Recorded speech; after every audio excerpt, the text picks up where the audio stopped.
Welcome back, everyone, on the journey to transform culture. I'm Steve, and I'll be your guide. Well, today, folks, let's talk a little bit about organizational culture as it relates to the human anatomy.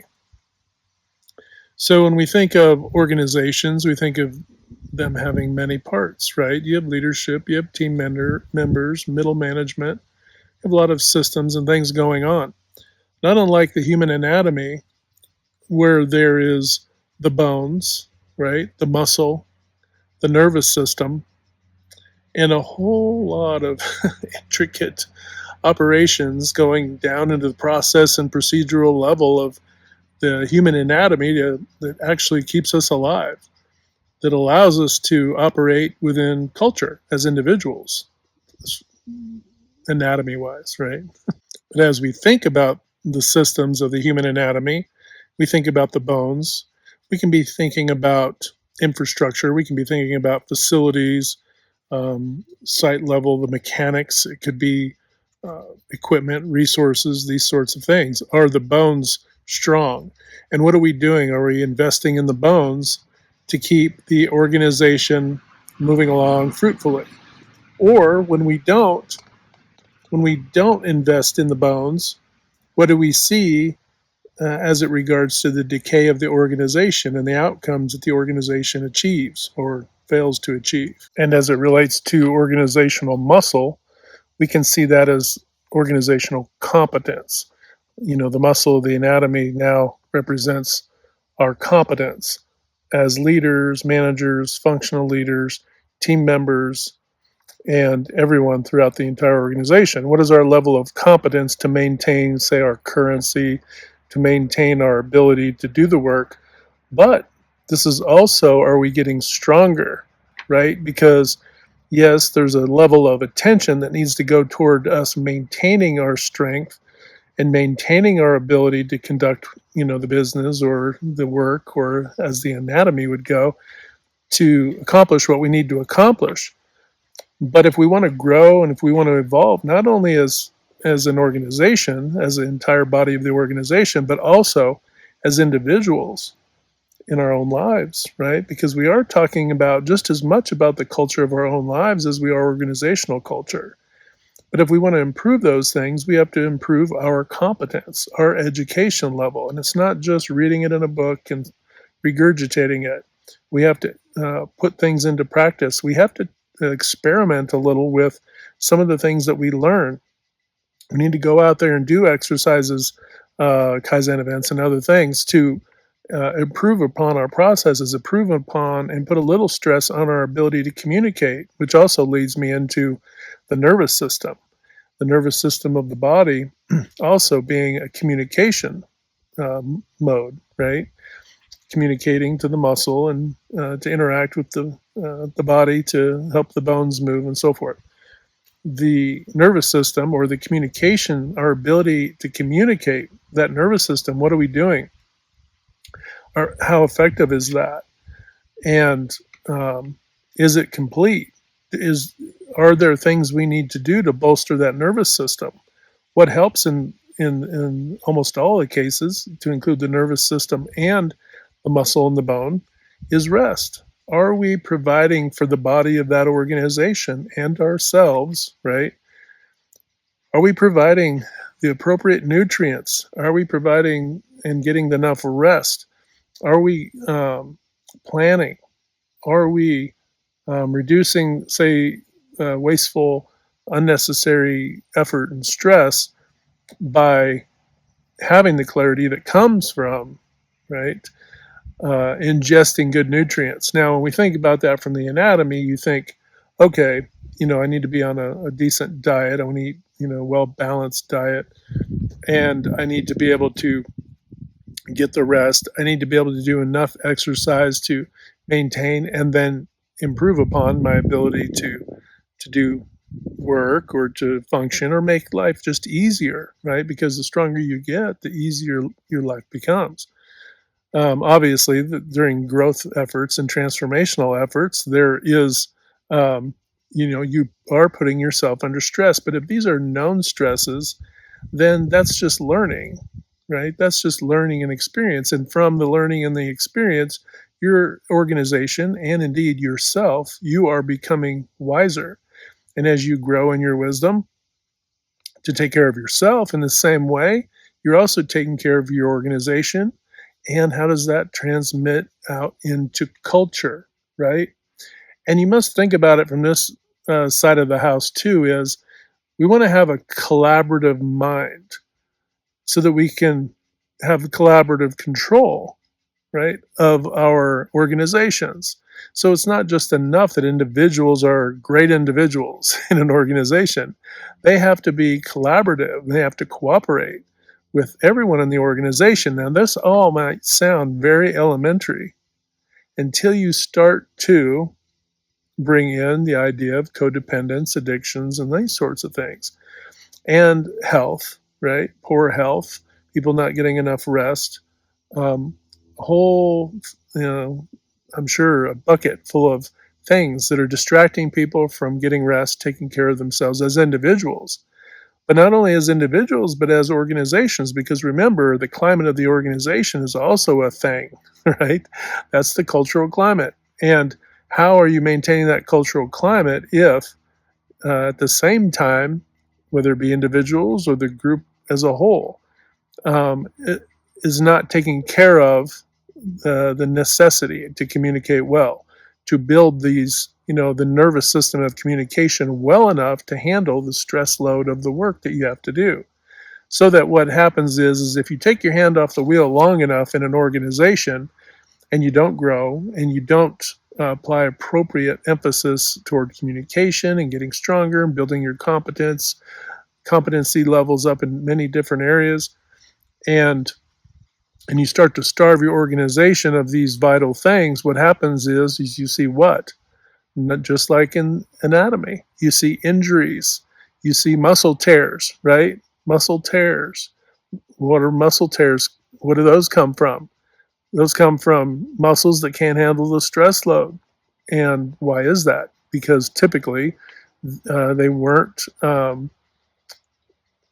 having those tears came from the fact that that muscle wasn't in the appropriate conditioning to handle the load, right? Bottom line. And it's the same way in an organization. It's the same way with us as people too. If we put undue stress on ourselves, then we can tear the fabric of our lives. So we have to understand that we need to grow in a lot of these areas. We need to grow our organizations, but we also have to realize to put an appropriate, not an inappropriate amount of stress on the organization when you're going through transformation. Because if you leapfrog too far ahead in your desire to improve beyond your capability, right? So there is the idea that you can improve rapidly, and you can. You can improve rapidly, but there is a process for that. And it's not unlike going to basic training or a boot camp in the military. If you were to get somebody in a similar condition in the civilian world, because of normal life and the routines of normal life, you'd have to stretch that out to 4 or 5, 6 times the length of time. And why is that? Because when say people in the military, for example, are going or military academies or police academies, all these things, that is a full immersion. When you do full immersion, you can get a lot. You can achieve a lot very quickly. If you otherwise, if you don't go full immersion, then you can spread that out over time. Both are okay as long as you understand that what your desired goal is and what you want to achieve. It's just that some organizations, some people, there's some people who want to go, it's like, hey, I want to run in a marathon, so I'm in, they put themselves on an aggressive diet, an aggressive, workout plan, an aggressive running plan, etc., right? Think of Olympia, people who compete in the Olympics, right? Olympiads. And they're putting themselves on a much more aggressive plan to get in shape and to achieve, world-class results, to compete in a world in world events, right? So this is full immersion. And the average folks, the average people in communities and in in some business cultures, some are equipped for that and some are not. And you have to understand what the makeup of your team is. And you have to understand and have some empathy in developing your team. Because if you were work to develop your team and get them into a learning cadence, then when you go to put some more stress on your entire organization, they're more likely to be able to handle it because you've already begun this flow. You've already addressed organizational culture. You've already hit some of the broad basics that are required to then throw yourself into a more rapid transformation, say relating to a particular project. This is why in Kaizen events, those are immersive events, right? Because that's all those folks are doing the entire time is working on that project to improve that system or that situation that they're focusing on, right? Whereas, and this is why also you can have Kaizen events that are short duration and long duration. You can do them over long term, and that's okay. As long as you understand what you're doing, you have a vision, you have a goal, and you're following that path, the path to get to the outcome, the desired outcome. But you have to have a collaborative mindset. You have to have a cooperative mindset. The team has to be has to be aligned. They have to understand that much like the anatomy, right? The bones, you as business owners and leaders have to invest in the bones of your organization. These are the resources, right? You have to invest time, energy, and attention to developing your team's competence. They also have to have the desire to want to improve their competency in multiple areas, right? Because you want them to grow. Because as your team grows, you're going to be bringing on more team members over time. You want the current team members to be able to handle that. So if you expand laterally or vertically, depending on how your organization is growing, that they'll be able to handle and they'll be able to take on new leadership capacities that they maybe were never able to handle when they first started working in your organization, right? This is the whole idea of development. So keeping it pragmatic too. So we're not talking about doing something super cosmic or out of this world. We're really addressing a pragmatic approach, a pragmatic way of seeing your organization in a way that you might see the anatomy and making the connection, right? Because you don't want to become, you don't want to have cognitive dissonance. I want to get better, but I don't want to improve my team's competency. I want to get better, but I don't want to invest in the bones of my organization. I want to get better and I have high expectations, but I'm not investing or challenging my team to grow themselves and their ability to communicate. So it's a cognitive dissonance to have one expected outcome, but not be able to invest in the other. And if you think about it, about a third of the U.S. economy is waste. If you look across business across the entire United States, and I think we're at 25 trillion in GDP, about a third of that is waste. It's reported as waste.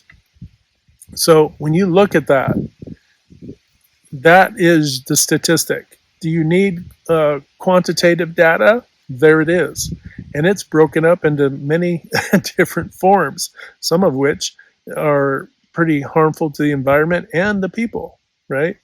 But it is a cognitive dissonance to want to get better, to want to be more effective and more efficient, but yet not recognize how much of what you do is being wasted as a team member, as a leader, functionally or otherwise, to not recognize where you're not maximizing your effort, where you're letting things, say, slide, where you're not holding yourself to high standards to get the desired outcome that you want to achieve. And if your desired outcome is too low because you understand that you have waste, now I've heard this said before, and it's cognitive dissonance on fire, that waste is a part of doing business. To be sure, there is going to be some waste because we're human beings and we're not perfect. But to use the creation of waste as justification for the outcome, what the result of that mindset is, to have a justification mindset, is exactly what you see in the US right now, where rents and home ownership, the cost to survive has essentially doubled, right? Let's just stop with the shell game. It's doubled. And why is it doubled? It's doubled because we're highly ineffective, highly inefficient, we're disconnected, and our cultures, our organizational cultures, our overall culture, and individually, we're not growing our culture together because everybody has kind of gone into their own silos to say, well, whatever. They're just not invested. And you do have to be invested. You have to be invested just the same way that your mind can't function without the rest of your body functioning, right? Everything is interdependent. And you need to understand that it's cognitive dissonance. If your brain hates your feet and your feet hate your hands, and an us versus them culture then sets in, and then you have a body fighting with itself. And you can't have that. You have to have a cooperative, collaborative intertwining of all of these things. Just the same way that our anatomy is an intertwining of bone, muscle, tissue, nervous system, right? And all of the myriad of things that go into our anatomy, right? Which is vast. And not unlike, I would say similar to, not like, but similar to the anatomy, organizations have many moving parts. And those many moving parts can't be taken for granted. And those require us to improve our organizational competence, to grow the muscle that we are for our organizations, to grow the nervous system that we are for our organizations. And when we do that, we're not only transforming organizations, we're transforming culture. But in that journey, we're transforming ourselves. And that's what's important.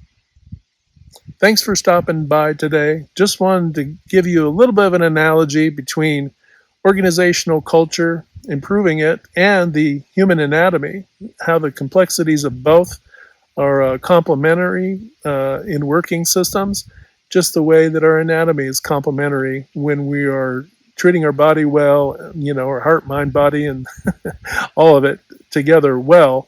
We do the same, we get the same outcomes. We get great outcomes when we handle our organizations, work in our organizations, lead our organizations with that same sense of collaborative and cooperative integration. All right, folks, hit that good domino 3 to 5 times a day to uplift, inspire, motivate, and encourage others. And when you do that, you're transforming culture, but you're also transforming yourself. And that is a fantastic thing. Hit like, share, and subscribe. We'll talk to you next time. Have a great day.